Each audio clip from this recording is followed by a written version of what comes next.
అంత ఎంత గలీజ్ అంటే రాజకీయం ఎంత గలీజ్గా మారిందంటే కాంగ్రెస్ వచ్చినాక మనం కూడా ఉన్నాం 10 ఏళ్ళు ప్రభుత్వంలో, కానీ ఎప్పుడు ఇంత చిల్లర రాజకీయం చేయలే.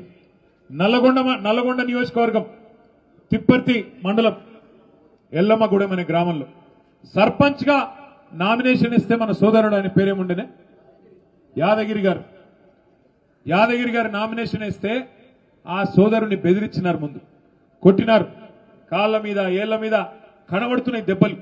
ఎగ్జామినేషన్ చేస్తే ఏ డాక్టర్ అయినా సర్టిఫికెట్ ఇస్తాడు, బాగా కొట్టినారు.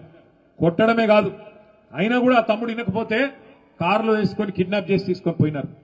తీసుకొని పోయి అక్కడ ఉండే మంత్రి బలుపుతో ఆయన కనుసన్నలో ఉండే ఆయన అనుచరుల అహంకారం వల్ల మూత్రం దాగిపించి ఆయనను బెదిరించి ఇన్సల్ట్ చేసి అక్కడికక్కడనే ఆయనను అవమానించే ప్రయత్నం చేసినారు. అంటే ఎంత కిరాతకమైన, ఎంత చిల్లర వికృతమైన రాజకీయం ఇది ఈ జిల్లాలో జరుగుతున్నది కాంగ్రెస్ నాయకుల కనుసన్నల్లో. ఒక్కసారి మీరు ఆలోచన చేయండి. అట్లాగే